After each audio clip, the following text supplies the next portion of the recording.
Inspector Jamshed series novel بتک کی وارداتیں by Ishtiaq Ahmad part 8 پسینہ آئے گا۔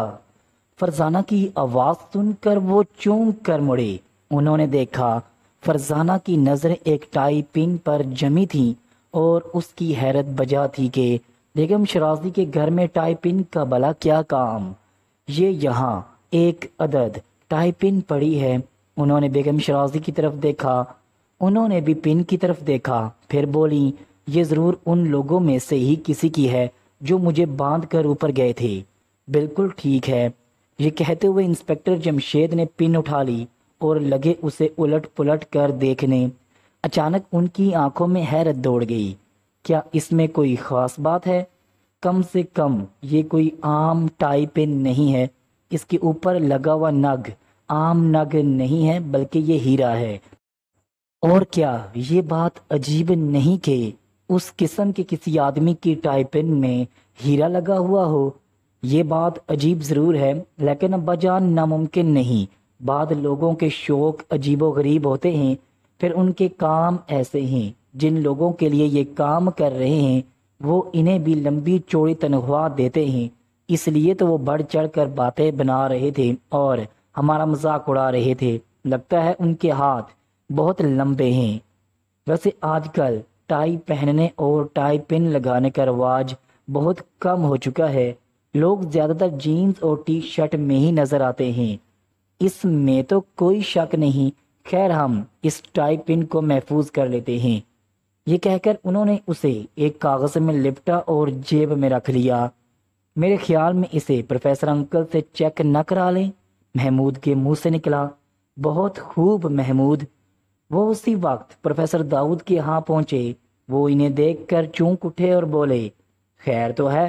کیا کوئی اور بات پیش آ گئی ہے؟ جی ہاں، اب ایک ٹائی پن ہمیں پیش آ گئی ہے۔ ٹائی پن؟ کیا مطلب؟ ان کے منہ سے مارے حیرت کے نکلا۔ ٹائی پن کا مطلب تو پھر انکل ٹائی پن ہی ہوتا ہے، فاروق نے جلدی جلدی کہا۔ توبہ ہے فاروق، محمود نے اسے گھورا۔ پروفیسر صاحب، اس سے پہلے کہ ہم ان کی باتوں کی زد میں آئیں اور باتوں کا دہارا ہمیں اپنے ساتھ بہا لے جائے، آپ اس ٹائی پن کو دیکھ لیں۔ انہوں نے ٹائی پن کو دیکھا تو چہرے پر حیرت کے آثار ابھر آئے، پھر اس ننھے نگ کو دیکھ کر ان کی پیشانی پر بل پڑ گئے۔ یہ کہاں سے ملی؟ ہمارے گھر پر کچھ لوگ حملہ آور ہوئے تھے، یہ غالباً ان میں سے کسی ایک کی ہے۔ ارے باپ رے! فرزانہ کے منہ سے مارے حیرت کے نکلا۔ تمہیں کیا ہوا؟ ایک اچھل پڑنے کی لائق بات یاد آئی ہے، لیکن پہلے اس ٹائی پن کو چیک کروا لیں۔ اچھی بات ہے۔ ہاں تو پروفیسر صاحب، اس ٹائی پن کے بارے میں آپ کیا کہتے ہیں؟ وہ بولے مجھے چیک کرنے دو جمشید۔ یہ کہہ کر وہ اٹھ گئے اور اپنی تجربہ گاہ میں چلے گئے۔ اب بتاؤ فرزانہ، تم نے کس بات پر ارے باپ رے کہا تھا؟ انسپیکٹر جمشید بولے محمود اور فاروق سے پوچھیں۔ وہ مسکرائی۔ کیا مطلب؟ کسی بات پر چونکی تم ہو اور بتائیں ہم کہ کیوں چونکی تھیں؟ فاروق جھلا اٹھا۔ ہاں بالکل، تم دونوں ہی بتاؤ گے۔ سنا آپ نے ابا جان، اس سے بڑھ کر بھی کوئی بے تک کی بات ہو سکتی ہے؟ پتہ نہیں، ان کے منہ سے بے خیالی میں نکلا۔ جی کیا فرمایا؟ پتہ نہیں؟ کیا پتہ نہیں؟ محمود حیران ہو کر بولا یہ کہ اس سے بڑھ کر کوئی بے تک کی بات ہو سکتی ہے یا نہیں، لہٰذا تم دونوں بتاؤ فرزانہ نے کس بات پر کہا تھا ارے باپ رے؟ اف مالک، اب آپ بھی کہہ رہے ہیں، کیا کیا جائے، مجبوری ہے۔ افسوس، فرزانہ نے دکھ بھرے لہجے میں کہا۔ کس بات پر افسوس ہے؟ یہ آج تم باتوں کے ٹکڑے سے کیوں کر رہی ہو؟ میں نے اس لیے افسوس کہا تھا کہ تم میں سے کسی نے دھیان نہیں دیا، توجہ نہیں دی کہ ان آدمیوں میں سے کسی نے بھی پینٹ شرٹ نہیں پہنی تھی، سارے ہی شلوار قمیض پہنے ہوئے تھے، اور جب پینٹ شرٹ نہیں تھی تو پھر ٹائی پن کا ان کے لباس پر کیا کام؟ کیا؟ مارے حیرت کے ان سب کے منہ سے نکلا۔ پھر انسپیکٹر جمشید نے تعریف کے انداز میں کہا واقعی فرزانہ، اور اس کا واضح مطلب یہ ہے کہ یہ ٹائی پن کسی اور کی ہے جو ان کے ساتھ تھا، یعنی وہ 9واں آدمی تھا اور بیگم شرازی کے گھر میں تھا۔ جب اس نے دیکھا کہ اس کے ساتھی پھنس گئے ہیں تو وہ انہیں چھوڑ کر نکل گیا، لیکن گھبراہٹ میں شاید اس کی یہ پن اس سے گر گئی۔ ہمیں فوری طور پر اس ٹائی پن والے شخص کا سراغ لگانا ہوگا، لیکن کیسے؟ ایسے میں پروفیسر داؤد کمرے میں داخل ہوئے۔ ان کے چہرے پر حیرت ہی حیرت تھی۔ کیا ہوا انکل؟ عام سی ٹائی پن ہے اور کچھ بھی نہیں۔ کیا کہا؟ تو پھر آپ کے چہرے پر حیرت کیوں تھی؟ اس لیے کہ اب تک اس معاملے میں عام سا کچھ نہیں ہوا، جو کچھ بھی ملا حیرت انگیز ہی ملا۔ ایک منٹ، میں ذرا اکرام سے کہہ دوں کہ بیگم شرازی اور ہمارے گھر سے فارنسک ثبوت اکٹھے کروائے، یعنی فنگر پرنٹس اور ڈی این اے تجزیہ کا انتظام کے لیے فارنسک ٹیم کو روانہ کرے۔ یہ کہہ کر انسپکٹر جمشید نے اکرام کا نمبر ڈائل کرنے کے لیے فون اٹھایا ہی تھا کہ اس کی گھنٹی بج اٹھی۔ انہوں نے اسکرین پر دیکھا، فون اکرام کا ہی تھا۔ ہاں اکرام، کیا رپورٹ ہے؟ انہوں نے پوچھا۔ چوٹ ہو گئی سر۔ کیا مطلب؟ وہ بری طرح، چونکہ ضمانت کے کاغذات جعلی تھے اور وہ وکیل بھی۔ کیا؟ ان کا منہ حیرت سے کھلا کا کھلا رہ گیا۔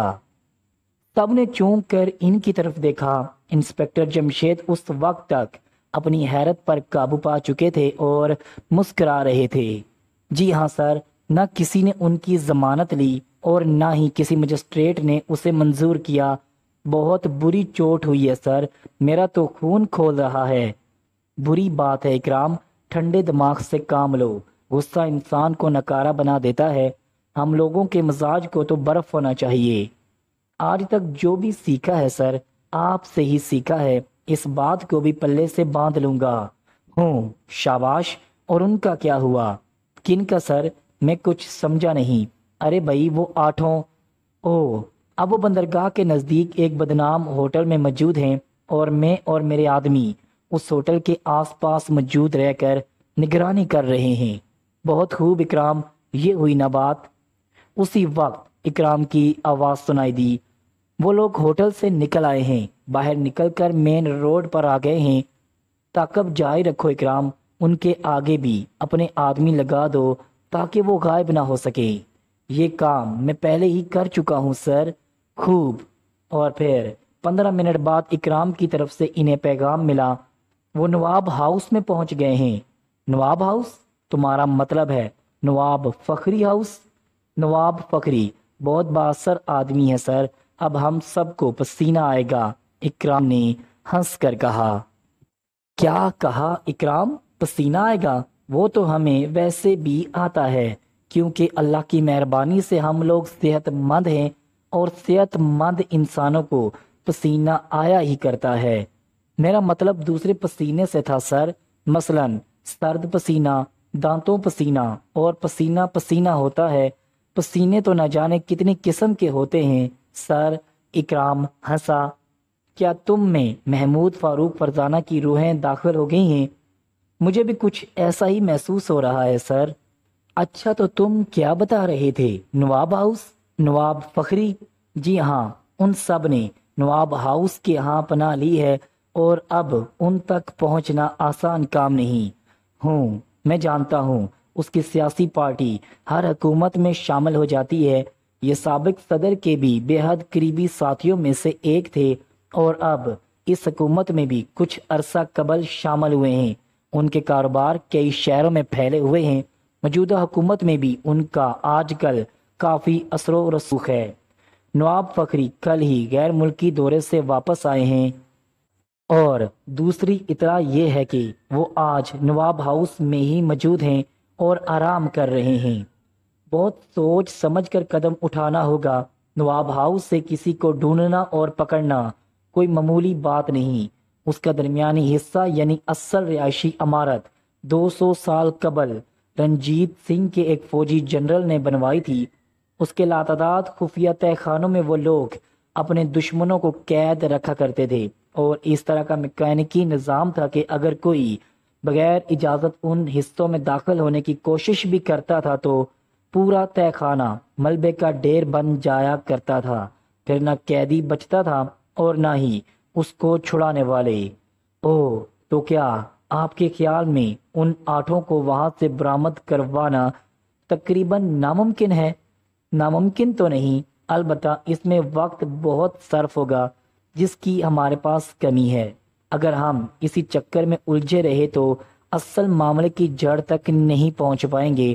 ویسے بھی یہ تو معمولی کارکن تھے، اصل اہمیت تو ان کے ساتھ موجود ان کے نگران کی تھی، یعنی 9ویں آدمی کی۔ 9ویں آدمی کی؟ یہ 9واں کہاں سے نکل آیا؟ ان کے گروہ کا 9واں آدمی بھی بیگم شرازی کے ہاتھ چھپا ہوا تھا۔ جب اس نے دیکھا کہ اس کے آدمی گر گئے ہیں تو وہ ان سے پہلے ہی نکل گیا۔ تم اور تمہارے آدمی اسے نہیں دیکھ سکے، غالباً تمہارے آنے سے 1 آدھ منٹ پہلے وہ نکل گیا ہوگا، لیکن جاتے ہوئے جلدی میں اپنی ٹائی پن گرا گیا۔ اوہ، تب پھر اب آپ کا کیا پروگرام ہے؟ پروگرام یہ ہے کہ نواب فخری کے ہاں سے ان کو برآمد کرنے کی کوشش کریں گے۔ لیکن آپ نے ابھی کہا تھا کہ یہ ناممکن ہے۔ میں نے کہا تھا کہ اس میں وقت بہت صرف ہوگا۔ بہرحال ان کو پکڑنا بھی ضروری ہے، وہ مفرور ملزم ہیں، جیلی ضمانت کروا کر بھاگے ہیں۔ نواب فخری ہمیں خاطر میں نہیں لائے گا۔ پولیس اہلکار کبھی معمولی نہیں ہوتا۔ کیا تم نہیں جانتے کہ پولیس قوانین کے مطابق ایک عام پولیس کانسٹیبل اور آئی جی پولیس کے اختیارات میں معمولی سا انتظامی نوعیت کا فرق ہوتا ہے؟ لیکن سر، جو بھی ہو، آپ تو اس کے اثر و رسوخ سے واقف ہی ہیں، ہمیں تو وہ چٹکیوں میں اڑا دے گا۔ اپنے آپ کو کبھی کمتر نہ سمجھا کرو اکرام، ہمت سے کام لو۔ ہمارا کام کوشش کرنا ہے، کم سے کم وہ تو کر ہی ڈالیں۔ ویری ویل سر، اور چوکس رہنا، آپ فکر نہ کریں، ہم فخری ہاؤس کے آس پاس رہیں گے اور آپ جو حکم دیں گے اسے بجا لائیں گے۔ بس ٹھیک ہے۔ فون بند کر کے وہ پروفیسر صاحب کے گھر سے روانہ ہوئے۔ ان کی گاڑی نواب فخری ہاؤس کے سامنے رکی۔ وہ عمارت قلعہ نما تھی، باقاعدہ فصیل ان کے سامنے تھی۔ فخری ہاؤس کا گیٹ بھی کسی قلعے کا گیٹ نظر آ رہا تھا۔ قلعے کے دروازے پر زبردست پیرا نظر آیا۔ جدید ترین اسلحے سے لیس سیکیورٹی گارڈ چوکس کھڑے تھے، اس طرح جیسے ان پر حملہ ہوا ہی چاہتا ہو۔ گیٹ کے دائیں طرف ایک بڑا سا کیبن بنا ہوا تھا، اس پر استقبالیہ لکھا تھا۔ قلعے کی فصیل بہت اونچی تھی اور دونوں طرف گلائی میں آگے چلی گئی تھی، گویا فصیل گلائی میں تھی اور اگر کوئی فصیل کے گرد چکر لگاتا تو واپس گیٹ پر آ جاتا۔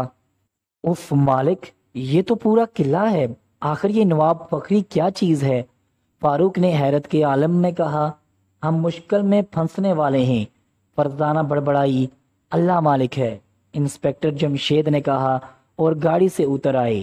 اب ان کا رخ استقبالیہ کی طرف تھا۔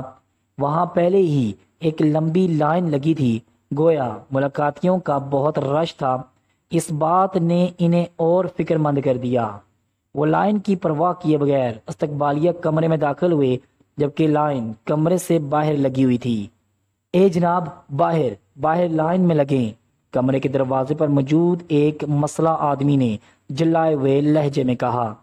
ہمارا تعلق پولیس سے ہے، مطلب یہ کہ ہم عام لوگ نہیں ہیں کہ لائن میں لگیں، یوں بھی ہمیں سرکاری کام ہے، کوئی ذاتی کام نہیں ہے۔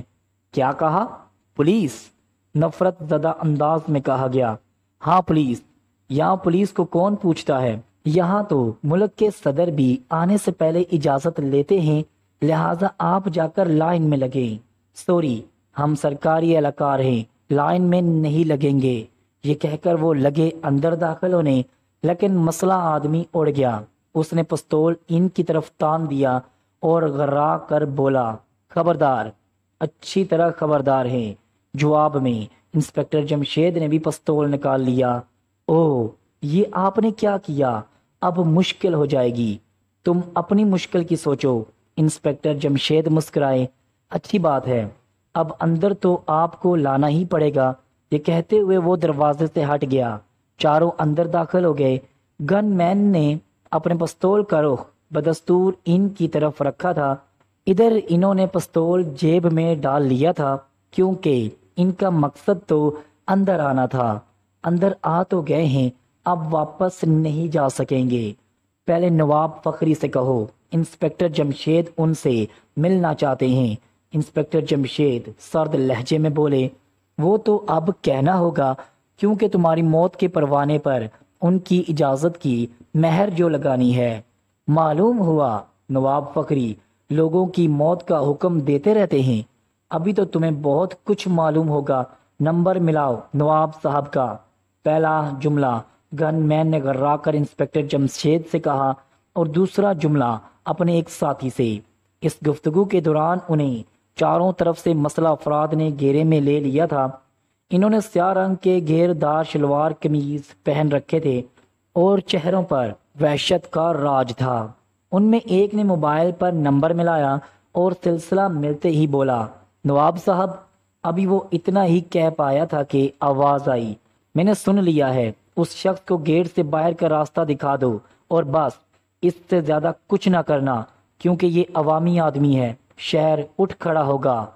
ان الفاظ کے ساتھ ہی انسپکٹر جمشید کے چہرے پر مسکراہٹ دوڑ گئی، ساتھ ہی بولے، مسٹر فخری، تمہیں مجھ سے ملاقات کرنی ہوگی، ہم لوگ ایسے نہیں جائیں گے۔ دیکھو میرے غصے کو آواز نہ دو، ابھی تک میں نے تمہارے بارے میں بہت نرم رویہ اختیار کیا ہے، مجھے سختی پر مجبور نہ کرو۔ بات نرم اور سخت رویے کی نہیں، ڈیوٹی کی ہے۔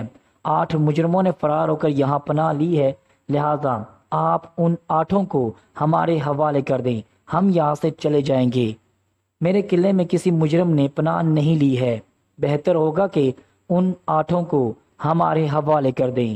حد ہو گئی، میں نے کہا نہیں کہ میں نے یہاں کسی مجرم کو پناہ نہیں دی۔ تب پھر ہم یہاں کی تلاشی لیں گے۔ کیا کہا؟ تلاشی؟ اور تم لوگ؟ صدر بھی نہیں لے سکتا۔ ہاں صدر بھی، کوشش کرو۔ کوشش تو پہلے ہی شروع کر چکے ہیں، اگر آپ نے تلاشی نہیں دی تو ہم زبردستی لیں گے۔ کیا؟ نواب فخری کی دہاڑ سے ان کے کان جنجنا اٹھے، لیکن پھر اس نے جو کہا وہ بھی ان کے کانوں کے لیے حیران کن تھا۔ اس نے کہا تھا، ٹھیک ہے انسپکٹر، تم تلاشی لے لو، لیکن نتیجے کے ذمہ دار تم خود ہوں گے۔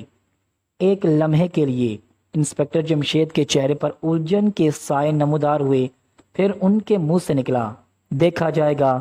ساتھ ہی وہ پلٹے اور اپنی کلائی منہ کے قریب لے گئے۔ انہوں نے اپنی گھڑی کا ایک بٹن دبا کر کہا، تم سن چکے ہو اکرام؟ یس سر۔ حرکت میں آ جاؤ، اگر ان کے ذاتی گارڈ مداخلت کریں تو اسلحہ چھین کر گرفتار کر لو۔ حرکت میں تو ہم پہلے ہی آ چکے ہیں سر، پوری کوٹھی ہمارے گھیرے میں ہے۔ ویری گڈ، بہت احتیاط سے کام کرنا، آپ فکر نہ کریں سر۔ اسی وقت نواب فخری عمارت کے اندرونی حصے سے نکل کر ان کی طرف آتا نظر آیا۔ انہوں نے دیکھا موبائل فون اس کے کان سے لگا ہوا تھا اور وہ کافی جارحانہ موڈ میں کسی سے بات کر رہا تھا۔ پھر وہ ان کے نزدیک پہنچ گیا۔ انسپکٹر جمشید، حماقت نہ کرو، تمہیں بہت مہنگی پڑے گی، وہ بلند آواز میں بولا۔ مجھے ہر حال میں ان 8 آدمیوں کی ضرورت ہے، ہم تلاشی لیں گے، اگر اندر کوئی ہمارے مطلوبہ آدمی نہ ہوئے تو آپ سے معذرت کر لیں گے۔ انسپکٹر جمشید نے پرسکون لہجے میں جواب دیا، لیکن اخبارات میں تو خبریں شائع ہو جائیں گی۔ وہ ہاتھ ہلا کر چلایا، مجبوری ہے، ہم اخبارات والوں کو نہیں روک سکتے۔ سوچ لو انسپکٹر، اگر تم ناکام ہوئے تو پھر اس شہر میں آگ لگا دی جائے گی، یہ پورا شہر دھواں اگلے گا، یہ سوچ لو۔ کیا مطلب؟ انسپکٹر جمشید، چونکہ تم کیا سمجھتے ہو نواب فخری کوئی عام آدمی ہے؟ اگر شہر میں آگ لگوانا پسند ہے، بے شمار لوگوں کو ہلاک کروانا پسند ہے تو آؤ تلاشی لے لو، لیکن یاد رکھنا اگر تم تلاش نہ کر سکے، جو کہ تم نہیں کر پاؤ گے کیونکہ وہ یہاں ہیں ہی نہیں، تو ہم کہہ دیں گے کہ تم لوگ وزیر اعلیٰ کے اشارے پر ہمیں بدنام کرنے کی کوشش کر رہے تھے۔ یہ وزیر اعلیٰ کی سازش ہے کہ وہ آنے والے الیکشن میں ہماری مقبولیت کو نقصان پہنچا سکے۔ پھر یہ سن کر ہمارے کارکن مشتعل ہو جائیں گے اور ہنگامہ آرائی کا بازار گرم کر دیں گے۔ یہ لوگ جن کو آپ نے پناہ دی ہے، یہ ایک مسلح اور خطرناک گینگ کے کارندے ہیں، اس حساب سے آپ پر اس گینگ کا چیف ہونے کا شک بھی کیا جا سکتا ہے۔ پتہ نہیں انسپکٹر کیا اوٹ پٹانگ باتیں کر رہے ہو، تم یوں نہیں مانو گے۔ اب پہلے وزیراعظم صاحب کا فون سن لو۔ این اس لمحے انسپکٹر جمشید کے موبائل کی گھنٹی بجی۔ انہوں نے اسکرین پر نظر ڈالی، فون وزیراعظم صاحب کا تھا۔ اب ان کو اندازہ ہوا کہ ان کی طرف قدم بڑھاتے ہوئے نواب فخری وزیراعظم صاحب سے ان کی شکایت کر رہا تھا۔ اسی وقت اکرام بھی اپنے اسپیشل کمانڈوز کے ساتھ ان کے نزدیک پہنچ گیا۔ میں چلا۔ انہوں نے فوراً بٹن دبا دیا۔ دوسری طرف سے وزیراعظم کی آواز ابھری، انسپکٹر جمشید، بہتر ہوگا کہ تم نواب فخری سے نہ الجھو، جس پوزیشن میں ہو واپس چلے آؤ۔ بہت بہتر مسٹر پرائم منسٹر، وہ بولے، لیکن وہ ان کے الفاظ میں چھپا پیغام سمجھ گئے تھے۔ ان کا مطلب تھا اپنے آدمیوں کے ذریعے کارروائی جاری رکھو لیکن خود وہاں سے ہٹ جاؤ۔ لیکن نواب فخری ظاہر ہے کہ یہ الفاظ نہیں سن سکا تھا اور نہ ہی وزیراعظم کے لہجے میں پوشیدہ معنی سمجھ پایا تھا، اس لیے انسپکٹر جمشید کے منہ سے بہت بہتر مسٹر پرائم منسٹر سن کر فاتحانہ انداز میں مسکرا دیا۔ اس کی مسکراہٹ کے جواب میں خود وہ بھی مسکرائے اور بولے، تلاشی لی جائے گی ابھی اور اسی وقت، اور ان 8 کو برآمد کیا جائے گا۔ تم سن رہے ہو اکرام؟ ان کا لہجہ انتہائی سرد ہو گیا۔ یس یس سر، اکرام مضبوط لہجے میں بولا، اور سب لوگ اپنے اپنے موبائل فون آف کر دیں۔ ان میں سے کوئی موبائل استعمال کرنا چاہے تو وہ زبردستی چھین لیا جائے، چاہے وہ نواب فخری ہی کیوں نہ ہو۔ کیا کہا؟ وہ دھاڑا۔ میں نے کہا ہے اگر مسٹر فخری صاحب موبائل پر کسی سے بات کرنا چاہیں تو موبائل ان سے چھین لیا جائے، اور اگر یہ مزاحمت کریں تو انہیں گولی مار دی جائے۔ تم پاگل ہو گئے ہو انسپکٹر اور مسٹر فخری، اب تم میرے ان ساتھیوں کی زد پر ہو۔ اگر تم نے پستول نکالنے کی کوشش کی، موبائل آن کرنے کی کوشش کی تو یہ تمہیں گولی مار دیں گے۔ یہ تمہارا بالکل لحاظ نہیں کریں گے۔ اور تم اکرام، تم نے تلاشی کا کام شروع کیا یا نہیں؟ ہم حرکت میں ہیں سر، اس قلعہ نما عمارت کے اندر موجود ہیں، اپنا کام کر رہے ہیں۔ بہت خوب، جو کوئی بھی مزاحمت کرے اسے گولی مار دینا، انہوں نے سرد لہجے میں کہا۔ انسپکٹر جمشید، تم وزیراعظم کے براہ راست حکم کو مذاق بنا رہے ہو۔ آج تو تم کر لو گے جو چاہتے ہو، لیکن کل جب میں وزیراعظم صاحب کو یہ سب کچھ بتاؤں گا تو تم نے سوچا تمہارا کیا بنے گا؟ کیوں نہیں سوچا؟ بالکل سوچا ہے، لہٰذا میں آپ سے نہیں الجھ رہا، یہاں سے واپس جا رہا ہوں۔ وزیراعظم صاحب نے باقی لوگوں کے بارے میں کوئی ہدایات نہیں دی۔ میرا موبائل اب آف ہے، وہ مزید کوئی ہدایت نہیں دے سکتے۔ آپ اب انہیں فون نہیں کر سکتے کیونکہ ادھر آپ حرکت کریں گے، ادھر یہ لوگ آپ کو گولی مار دیں گے، کیونکہ یہ نہیں جانتے کہ نواب فخری کیا چیز ہیں۔ یہ بات تو وزیراعظم جانتے ہیں، کیا سمجھے آپ؟ اچھا میں چلا۔ چلتے چلتے آپ کو ایک بات بتا دیتا ہوں، اور وہ یہ کہ جب تک میں یہاں تھا یہ لوگ آپ کی جان سے نہیں کھیل سکتے تھے۔ جب میں یہاں سے چلا جاؤں گا تب آپ خطرے میں ہوں گے۔ اب آپ جانیں آپ کا کام۔ یہ کہہ کر وہ پلٹے اور محمود فاروق فرزانہ کے ساتھ بیرونی دروازے سے نکل کر باہر سڑک پر آ کر جیپ میں بیٹھ گئے، لیکن جیپ سٹارٹ نہیں کی۔ 2 گھنٹے تک مسلسل کوشش کرنے کے بعد اکرام ان کے پاس آیا۔ اس کے چہرے پر ناکامی صاف لکھی تھی۔ سر وہ 8 یہاں نہیں ملے۔ اس کے لہجے سے حیرت ٹپک رہی تھی۔ یہ کیسے ممکن ہے؟ انسپکٹر جمشید کے لہجے میں جلاہٹ تھی۔ یہ تو معلوم نہیں سر، لیکن میرے آدمیوں کی رپورٹ غلط نہیں ہو سکتی۔ انہیں اس عمارت میں داخل ہوتے دیکھا گیا اور نکلتے نہیں دیکھا گیا، جبکہ نکلنے کے تمام راستے پہلے ہی میرے ماتحتوں کی نظروں میں ہیں، اور اس عمارت کے نیچے ہم کسی تہہ خانے کا راستہ بھی تلاش نہیں کر پائے۔ لیکن تہہ خانے تو اس عمارت میں کئی ہیں، یہ بات تو تاریخی ریکارڈ سے بھی ثابت ہے۔ لیکن سر یہ کام تو پھر آپ لوگ ہی کریں گے، کیونکہ خفیہ جگہوں اور تہہ خانوں کی تلاشی میں جس قدر ماہر آپ ہیں کوئی اور کم ہی ہوگا۔